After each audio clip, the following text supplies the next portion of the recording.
Les titres de ce journal, bonsoir et bienvenue mesdames et messieurs. Le président de la République a successivement reçu en audience ce jour l'imam de la grande mosquée de Tombouctou, Ben Assauti, et le nouvel ambassadeur du Mali au Maroc, Ousmane Amadoussi. Si avec le premier, il a été question de la situation actuelle du pays, le second était venu prendre conseil auprès du président de la République avant sa prise de fonction. Le compte-rendu des audiences, c'est avec Moussa Fani. Le Mali a un nouvel ambassadeur au Maroc. Ousmane Amadoussi était venu prendre conseil auprès du président de la République, Ibrahim Boubacar Keïta, avant de rejoindre son poste. Le nouvel ambassadeur entend consolider la coopération entre le Mali et le Maroc. J'avais souhaité rencontrer le président de la République en vue d'échanger avec lui et de recueillir ses recommandations dans l'accomplissement de ma prochaine mission en tant qu'ambassadeur du Mali au Royaume du Maroc. L'entretien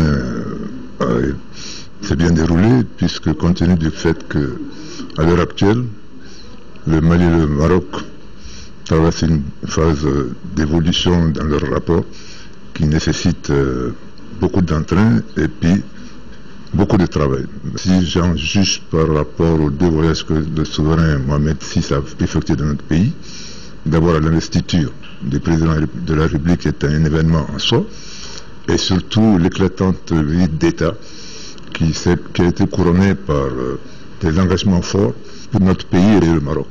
Je pense que ça augure des perspectives meilleures. Auparavant, le président de la République avait reçu l'imam de la grande mosquée de Tombouctou, Ben Assauti. C'était une visite de courtoisie au cours de laquelle les échanges ont porté sur la vie de la nation. On a voulu rendre à son excellence, monsieur le président de la République, et échanger sur plusieurs problèmes de l'heure. Les différents messages qu'on a eu à envoyer ont été très bien reçus et on a échangé également sur la visite du roi Mohamed VI. On a échangé sur tout ce qu'il est en train de vouloir faire pour le Mali, pour nous aider à décoller. Nous sommes persuadés que cette visite aussi donnera une bouffée d'oxygène, en tout cas pour que le Mali puisse être au concert des nations avec ses autres pays frères, Inch'Allah. Et ce communiqué de remerciement du président de la République à l'issue de la visite d'État de Sa Majesté Mohamed VI, roi du Maroc. Message de remerciement ainsi libellé. Sa Majesté Mohamed VI, roi du Maroc, a effectué une visite d'État dans notre pays du 18 au 23 février 2014. À l'occasion de cette visite d'État, les populations du Mali en général et celles du district de Bamako en particulier se sont fortement mobilisées pour réserver un accueil des plus chaleureux à l'illustre hôte ainsi qu'aux membres de la délégation royale. Cette forte mobilisation de nos compatriotes s'est manifestée aussi sur tous les sites qui ont accueilli Sa Majesté Mohamed VI, roi du Maroc, et sa délégation. Le président de la République, Ibrahim Boubacar Keïta, tient à remercier vivement les populations de Bamako qui ont réservé à Sa Majesté Mohamed VI, roi du Maroc, et à sa délégation un accueil populaire digne de notre tradition d'hospitalité. Le chef de l'État exprime gratitude au gouvernement, aux institutions de la République, au gouverneur du district de Bamako, au maire du district de Bamako et à l'ensemble des maires des communes qui se sont mobilisés à l'occasion. Le président de la République félicite les notabilités traditionnelles et confessionnelles et l'ensemble des associations pour leur contribution de qualité au succès populaire du séjour de Sa Majesté Mohamed VI, roi du Maroc. Le président Ibrahim Boubacar Keïta renouvelle à Sa Majesté Mohamed VI, roi du Maroc, sa très haute appréciation de la visite d'État qu'il vient d'effectuer au Mali dans le cadre du raffermissement des relations de fraternité et de coopération entre nos deux États. Les États-Unis d'Amérique, je vous l'annonçais dans les titres, mettent à la disposition du Mali plus de 26 milliards de francs CFA. Ce financement vient appuyer les efforts relatifs à la couverture sanitaire, à l'éducation et à la croissance économique. L'ambassadeur des États-Unis d'Amérique et le ministre des Affaires étrangères ont paraphé les documents ce matin. Ramata Konate, compte rendu. Éducation, santé et croissance économique sont les secteurs concernés par ces accords de financement. Américains et Maliens veulent donner un coup d'accélérateur à ces domaines prioritaires de développement. Cette cérémonie de signature particulière officialise la mise à disposition de 58 millions de dollars, soit environ 28 milliards de francs CFA, nous permettant de continuer à travailler ensemble et de poursuivre nos activités dans les secteurs de la santé, de l'éducation de base et de la croissance économique. On assiste alors à une augmentation des enveloppes financières octroyées à ces trois domaines.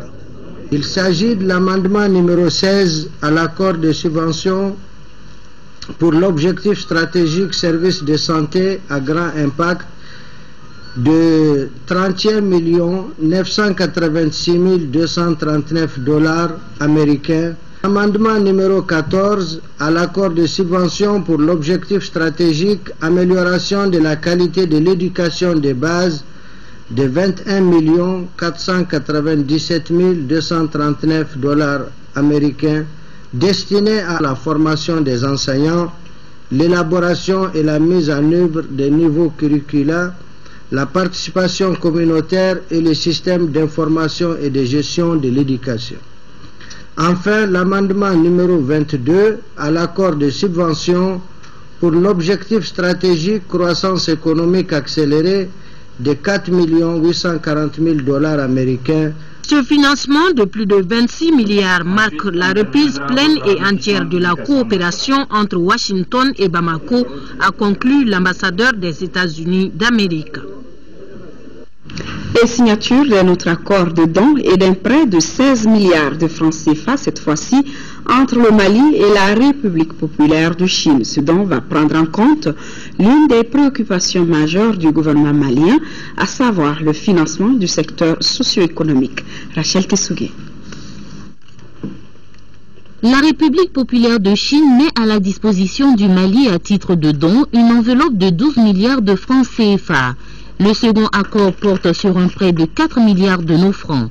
Ces montants serviront au financement des projets prioritaires qui seront identifiés par notre gouvernement et réalisés pour le bien-être des populations maliennes. La coopération chinoise a pris depuis plusieurs années, de manière ciblée, le domaine socio-économique et les besoins urgents du peuple malien. Ainsi, ces deux sommes d'argent seront destinées aux projets convenus par les deux parties. En plus des dons accordés par la Chine, le ministère des Affaires étrangères et de la coopération internationale note avec satisfaction l'apport constant de ce pays dans le cadre de la stabilisation sécuritaire du Mali. Outre les nombreuses aides humanitaires, elle participe aussi dans la mission multidimensionnelle des Nations Unies pour la stabilisation du Mali, dont le premier contingent de 500 hommes est déjà sur le sol de notre pays depuis le jeudi 16 janvier 2014 à Bamako. Aucun domaine de développement socio-économique du Mali n'a été négligé par la coopération chinoise. Cela fait maintenant plus d'un demi-siècle que la Chine soutient les efforts de notre pays dans les secteurs de développement. Plusieurs projets de la coopération sino-malienne sont déjà en cours. On peut citer entre autres le campus de Kabala, la route Bamako-Ségou et le barrage hydroélectrique de Guina. Merci. Réunion des acteurs du projet d'alimentation en eau potable de Bamako à partir de Kabala et de leurs partenaires. C'est à l'occasion de l'atelier qui lance la composante Banque africaine de développement du dit projet. D'une production additionnelle de 144 000 mètres cubes par jour, le projet a un coût global de 181 milliards de nos francs avec une intervention de la BAD à hauteur de 21%. Nando Dambélé. Creuser toutes les problématiques devant se poser en aval pour la réalisation de ce grand projet emblématique, tel est l'objectif de cet atelier. Structurant le projet fédère déjà 6 partenaires techniques et financiers, dont la Banque africaine de développement. Cette cérémonie me donne l'opportunité de rappeler que le groupe de la BAD intervient à hauteur de 21% dans le financement de ce projet, d'un coût global estimé à 238,14 millions d'UC, soit environ 181 milliards de francs CFA. Le projet va résoudre le problème aigu de l'approvisionnement en eau potable de la ville de Bamako grâce à une production additionnelle de 144 000 m3 par jour, ce qui va largement appuyer le renforcement des capacités des structures d'intervention comme la Société de patrimoine de l'eau potable SOMAPEP, la Société de gestion de l'eau potable SOMAGEP et le ministère de l'Environnement et de l'Assainissement. Il est inadmissible dans ce contexte de concevoir un projet d'alimentation en eau potable sans y intégrer un volet assainissement pour répondre aux besoins des populations. La première phase du projet crucial vise à doter la ville de Bamako et ses environs d'une production additionnelle de 144 millions de litres d'eau potable par jour.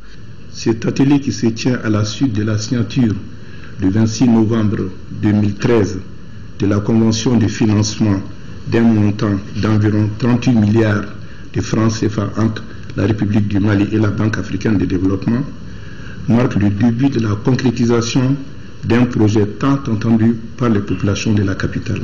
Rappelons que la mise en œuvre de la composante va s'étaler sur 48 mois et contribuera à la réalisation de 600 km de réseaux de distribution, 708 bornes fontaines, 76 144 branchements, dont 46 000 branchements sociaux et prendra en compte le volet assainissement. Le Mali et la Mauritanie vont très bientôt renouveler leur accord de coopération technique militaire. C'est dans ce cadre que des experts des deux pays sont réunis à Bamako en vue de relire les textes déjà existants en la matière.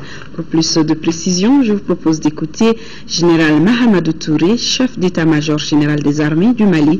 Il est interrogé par Amadou Sankari.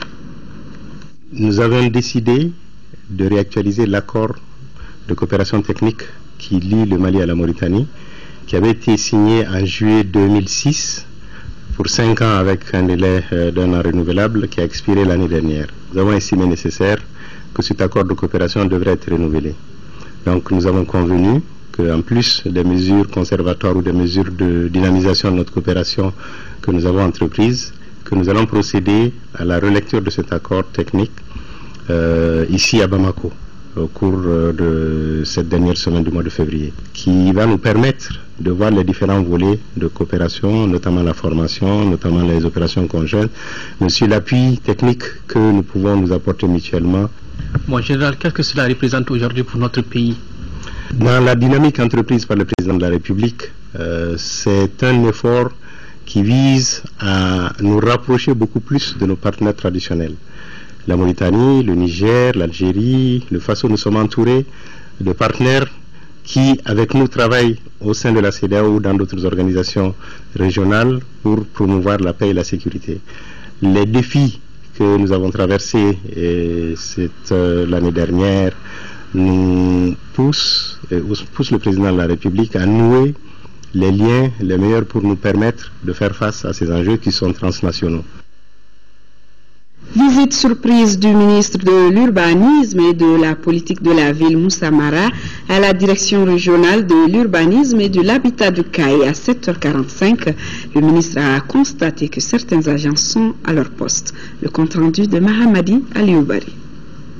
Cette visite inopinée du ministre de l'Urbanisme et de la politique de la ville à Caille a pour objectif de s'enquérir des conditions de travail du personnel des structures relevant de son département, mais aussi prodiguer des sages conseils à l'ensemble des travailleurs pour le renouveau de l'action publique de l'État. Il faut que l'administration sur l'ensemble du territoire, dans le domaine de l'urbanisme, sache que les temps doivent changer, que nous devons être prêts quand les usagers viendront, que nous devons être au service des usagers. Et donc nous devons être là à temps dans nos postes de travail. Nous allons toujours faire des efforts pour améliorer la situation, puisque on ne peut pas être exigeant et ne pas mettre les gens dans les conditions. On va se battre pour mettre l'urbanisme dans les conditions et on va exiger en retour que tous les agents de l'urbanisme, que ce soit à Bamako, que ce soit sur l'ensemble du territoire national, aillent dans le même sens et soient toujours à la disposition des usagers. Après avoir visité les bureaux de la direction régionale de l'urbanisme, le ministre s'est entretenu avec le personnel. Au cours des échanges, il a été question de l'insuffisance des ressources matérielles, humaines et financières. Le ministre Moussa Maram a promis que son département fera tout pour que ses services accomplissent dans la règle de l'art les missions qui lui sont assignées. 10e session ordinaire du conseil d'administration du centre de recherche et de formation pour l'industrie textile Serfitex à Ségou, présidée par le ministre de l'Industrie et des Mines. La session avait pour ordre du jour l'examen et l'adoption de l'état d'exécution des recommandations de la 9e session, le projet du programme d'activité et le budget 2014. Le compte rendu de Fousséni Samake. Au cours de cette 10e session ordinaire du conseil d'administration du Serfitex, les membres ont examiné l'état d'exécution des recommandations de la 9e session, le rapport d'activité 2013, le projet de programme et le budget prévisionnel 2014 qui s'élève en recettes et dépenses à 558 millions de francs CFA.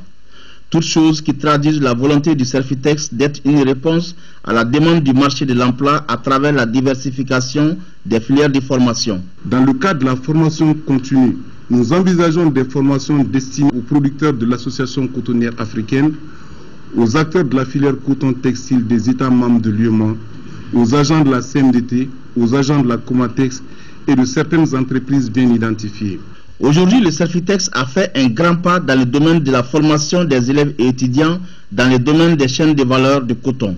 Pour le Serfitex, il s'agira d'opérer rapidement les changements et mutations nécessaires pour devenir un centre d'excellence à mesure de soutenir le développement de la filière en apportant aux industries toute la gamme de services qu'elles seront en droit d'exiger pour leur croissance et leur expansion économique. Au cours de l'année académique en cours, le Serfitex compte 333 étudiants en génie électrique, informatique industrielle, technologie textile, maintenance et mécanique industrielle venant du Mali, du Tchad, du Burkina Faso, du Bénin et autres pays de la sous-région. Et le ministre délégué en charge des affaires religieuses et du culte et certains membres de son cabinet sont depuis samedi au Royaume d'Arabie Saoudite. Il est prévu au cours de cette mission d'une semaine de renforcer l'axe Riyad-Bamako dans les domaines de l'islam. Le ministre qui s'inspirera également des modules de mise en place de caisses de solidarité financière dans le pays. Mobilisation des électeurs, c'est le sujet d'une table ronde de l'Institut national démocratique.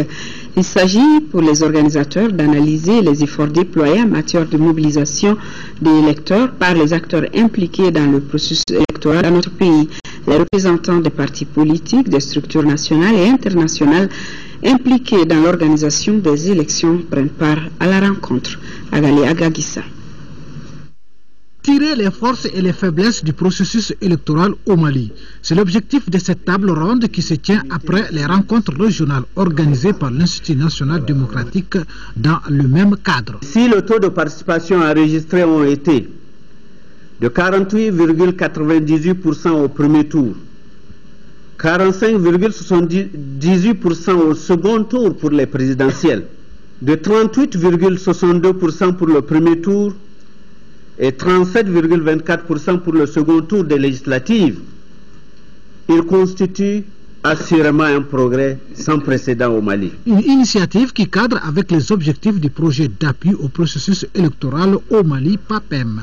Cette série de rencontres initiées par le NDI intervient à un moment où tous les acteurs du processus électoral sont préoccupés par l'organisation des élections communales, municipales et locales dans le but de clôturer le cycle électoral malien. Il est de notre devoir donc d'encourager cette activité. Notre pays vient de réussir la tenue des élections présidentielles et législatives dont la crédibilité et la sincérité ont été attestées par des observateurs nationaux et internationaux. Cependant, certains défis restent toujours à relever. Les travaux qui durent une journée regroupent entre autres les représentants des partis politiques, des organisations de la société civile. L'association des jeunes burkinabés résidant au Mali a tenu ce samedi donc à Sikasso son assemblée générale annuelle. Elle l'a placée sous le thème salubrité et bien-être des populations avec comme parrain l'honorable Yacouba Traoré de Sikasso. Le compte rendu de Bambi Idrissa Touré. En initiant cette 5e assemblée générale annuelle, l'association des jeunes burkinabés résidant au Mali entend sensibiliser les compatriotes à prendre part aux activités de développement du Mali, de consolider et de promouvoir la fraternité entre nos deux pays. Le Burkina Faso et le Mali sont deux pays liés par le sang, par la culture, par la géographie et par l'histoire. Parrainée par l'honorable Yacouba Traoré, cette activité est placée sous les signes du renforcement de la fraternité entre nos deux peuples.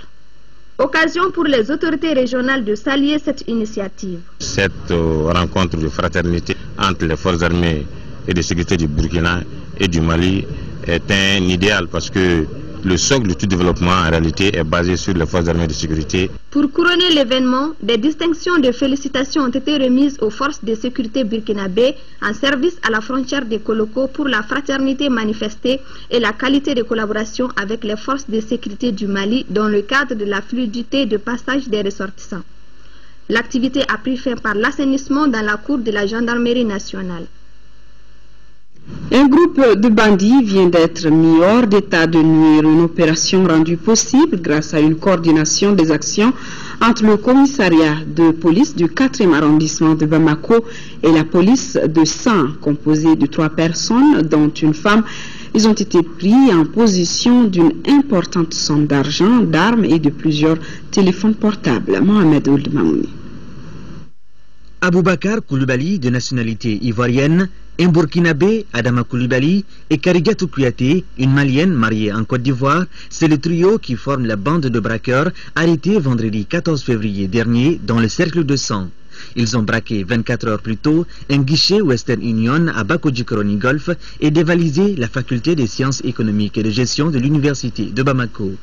Ils ont opéré les 13, en commençant par la gérante d'une caisse Western Union à Bakodjikoroni, où ils ont enlevé plus de millions, entre 11h et midi. Aux environs de 16h, c'est l'agent comptable de la faculté des sciences économiques et de gestion qui a reçu leur visite. Là aussi, elle a été braquée et ils ont apporté plus de 40 millions de francs. Les 14, ils étaient prêts à quitter le territoire. Leur arrestation a été rendue possible grâce à la vigilance des éléments du 4e arrondissement de Bamako. Les bandits dans leur fuite ont oublié un ticket de péage sur les lieux du crime. L'indice en question, il s'agit du ticket de péage du poste de Sanankoroba, sur lequel nous avons retrouvé les numéros de véhicules. Nous avons alerté nos collègues de l'intérieur. Au moment de leur arrestation, les braqueurs avaient en leur possession environ 17 800 000 francs CFA, une voiture BMW, 2 pistolets Barretta, 4 cartouches, 3 chargeurs dont un défectueux et 11 téléphones portables. Plus d'une quarantaine de patients ont bénéficié d'interventions chirurgicales ou de consultations en ORL le week-end dernier à Djegila, dans la commune de Sebekoro. L'activité s'inscrit dans le cadre de la 5e édition de la mission médicale humanitaire du réseau malien d'appui à l'intercommunalité. Le compte rendu de Noum Sissoko. Cette mission médicale humanitaire du réseau malien d'appui à l'intercommunalité Remako consistait à faire des consultations et donner des soins ORL. Aussi, 25 patients souffrant de l'hernie et d'autres pathologies attendaient une intervention chirurgicale. L'opération a été réalisée grâce aux efforts de 12 médecins. Les interventions sont entre autres des hernies de l'aine, gauche ou droite, des hernies de la ligne blanche, des hydrocèles, essentiellement des interventions qui sont possibles sous anesthésie locale, ce que nous avons fait là. Au total, 21 malades, 13 femmes, 8 hommes, et majoritairement les enfants. Donc le motif de consultation le plus fréquent, c'était l'autoré. La communauté bénéficiaire n'est pas à sa première expérience avec Remako. Djegila, c'est très important pour nous. Alors ça remonte un peu à l'histoire de Remako. Nous avons même choisi notre siège social à Djegila. Le village de Djegila a près de 1000 habitants. Cette population a des besoins surtout en matière de soins de santé. C'est pourquoi elle a bien accueilli cette mission médicale humanitaire de Remako et souhaité sa pérennisation. 3 comités des femmes utilisatrices des services de santé des cercles de Nyoro et Diema ont reçu le week-end dernier des chèques d'une valeur de plus de 4 millions. Le bienfaiteur s'appelle Projet de renforcement du système de santé décentralisé au Mali. Objectif visé, entreprendre des activités de sensibilisation pour accroître la fréquentation des centres de santé par les femmes rurales. Moussa Diakité. À cause de leur vulnérabilité, les femmes restent les couches les plus affectées par les questions de santé et les plus grandes utilisatrices des services de santé. Elles sont également les véritables mobilisatrices de la population autour de la santé communautaire. Fort de ce constat, le projet de renforcement du système de santé décentralisé au Mali vient de remettre gracieusement à chacun des 2 comités des femmes utilisatrices des services de santé de Nyoro et à celui de Diema 3 chèques d'une valeur d'1 500 000 francs chacun. Les CFU, les comités de femmes utilisatrices de services, sont quand même des organes qui vont mobiliser, qui vont sensibiliser les femmes pour leur participation à la gestion du système de santé communautaire. Et donc le Canada se devait d'appuyer ces CFU-là pour vraiment leur permettre de réaliser le plan d'action qu'elles se sont fixées. Ces chèques permettront aux bénéficiaires de mettre en œuvre les activités inscrites dans les plans d'action des comités adoptés par les associations de santé communautaire et validés par la direction régionale du développement social et de l'économie solidaire. Il y a un plan d'action qui a été préétabli et dans ces plans d'action, il y a beaucoup d'activités que les femmes doivent mener. L'argent n'ira que dans le avec l'appui du CESCOM. Quelques séances d'animation folklorique, la remise des chèques et la visite des différents CESCOM ont été les temps forts de cette cérémonie. Lancement hier dimanche à Bougouni des activités de la première édition du festival Didadi prévu du 14 au 15 mars prochain. Ce rendez-vous culturel va regrouper les festivaliers des 25 communes du cercle de Bougouni, une autre manière de faire redécouvrir les potentialités socioculturelles et économiques du cercle. Envoyé spécial Fademba Keita, Youssouf Diara. Placé sous le signe de la préservation du patrimoine culturel, facteur de paix et de développement durable, cette première édition du Festival Didadi de Bougouni est une initiative de l'Association des opérateurs économiques pour le développement du cercle. Cette activité, qui est à sa première édition, se déroulera sur 3 jours, les 13, 14, 15 mars 2014. Nous avons prévu, entre autres, une visite sur 2 sites touristiques, l'organisation de 2 conférences, des expositions sur le savoir-faire des artisans locaux, une animation musicale toutes les nuits. Ces échanges entre la commission d'organisation et les responsables du cercle s'inscrivent dans le cadre des préparatifs des activités culturelles d'un festival qui aura pour but la promotion des artistes et la valorisation des patrimoines culturels du milieu. Aujourd'hui, nous avons conscience qu'il faut que Bougouni soit connu, Bougouni soit montré à la face du monde, parce que Bougouni est un maillon essentiel dans la vie de la République. Les activités qui se tiendront au terrain de basketball du stade municipal Sakoromiri Diakité sont sous le haut parrainage des 2 personnalités du cercle, Bakary Togola et la reine du Didadi, Nahawa Doumbia. Sport basket tournoi de la paix, le Mali 2 s'est incliné devant la Côte d'Ivoire 32-62 alors que le Mali 1 a gagné devant le Burkina Faso 64-21. C'était hier lors de la 2e journée de basket du tournoi de la paix joué au Palais des Sports à l'ACI 2000 à Sassumari. Nous résume toutes ces rencontres. Dans cette 2e journée du tournoi de la paix, de l'amitié et de la solidarité, l'équipe du Mali 2, constituée des cadettes, n'a pas pu s'adapter au style des juniors ivoiriennes habillées en couleur orange. L'entraîneur Oumarou Sidi a fait confiance à ces cadettes qui prennent le match à leur compte dès le départ. Elles feront le parcours pendant les 2 premiers quarts-temps, 16-9 et à la mi-temps 18-16. Au retour des vestiaires, les éléphants juniors filles de la Côte d'Ivoire sonnent la révolte et organisent mieux leur jeu. Les cadettes maliennes, triple championnes d'Afrique, perdent l'équilibre devant leurs adversaires plus expérimentés qui mènent l'avant-dernier acte 43-28. Les 10 dernières minutes ne seront qu'une formalité pour la Côte d'Ivoire qui signe sa première victoire en battant une équipe du Mali très volontaire 62-32. L'autre match, Mali 1, Burkina Faso en blanc, a tourné à l'avantage des Maliennes qui remportent leur deuxième victoire d'affilée après celle remportée devant la Côte d'Ivoire 62-59. Dès l'entame du jeu, les Aiglons du Mali méthodiques et très adroites se montrent impressionnantes dans la zone des 3 points à l'image de Mariam Maïga pour creuser l'écart à la première période 24-5. Encore les Maliennes, elles vont prendre de l'avantage sans faire de détails avec une longueur de 32 points, 41-9 à la pause. À la reprise, l'avantage est toujours pour les Aiglons qui vont continuer sur leur lancée en menant le troisième quart 56-13. Les filles burkinabées ont du mal à se retrouver malgré leur bonne volonté et vont s'incliner devant le Mali qui gagne 64-21, soit une avance de 43 points. Et Khalifa Naman Traoré nous signale qu'en deuxième journée de la compétition de football, le Burkina Faso a battu cet après-midi le Sénégal par le score de 3-1.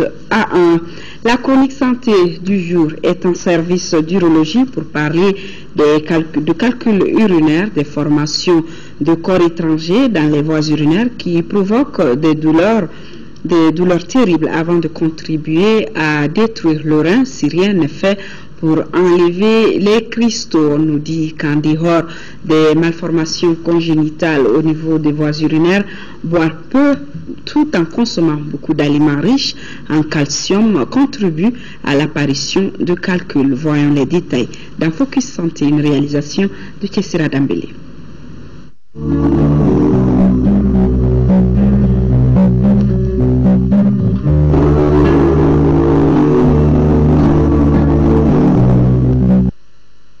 Les calculs rénaux désignent des formations de cristaux dans les voies urinaires, reins, urétères, vessie, urètre, présents chez 2 à 3% de la population mondiale. Les calculs rénaux, appelés également lithiase, concernent les deux sexes et tous les âges.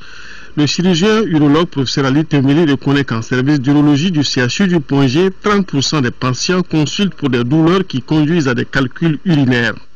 Le premier signe, c'est la douleur. Maintenant, où se trouve la douleur, à quel niveau?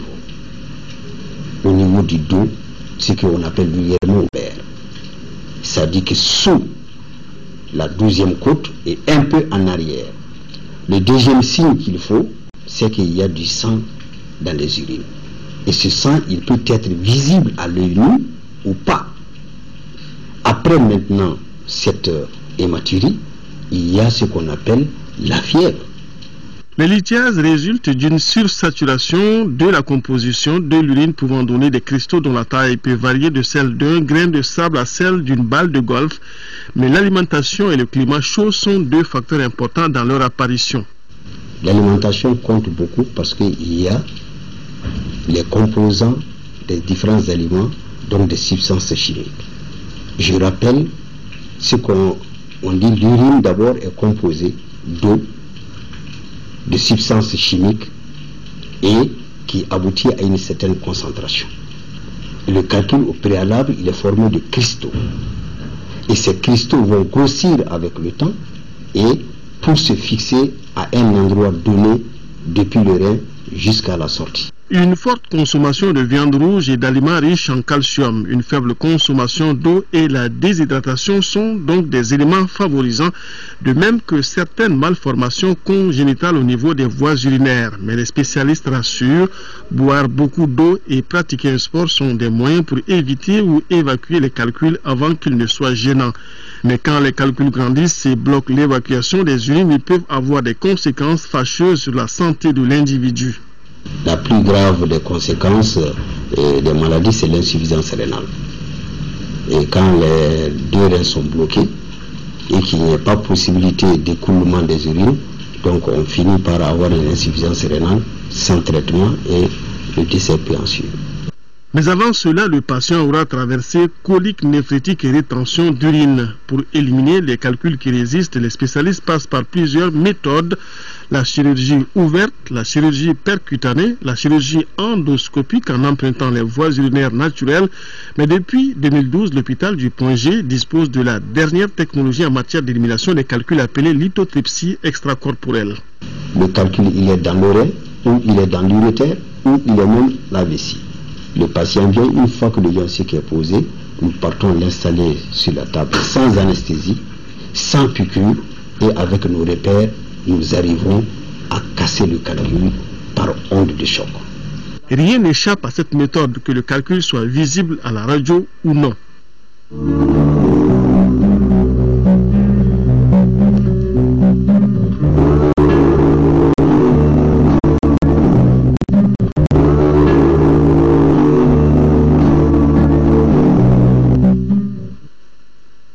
Fidèles spectateurs, merci à vous de nous avoir choisis. Vous n'aurez pas ce soir de journal télévisé des formations. Retrouvez l'équipe de cette édition demain après le journal de 20h. Par contre, vous pourrez suivre un numéro spécial de questions d'actualité qui porte sur la coopération économique entre le Maroc et le Mali.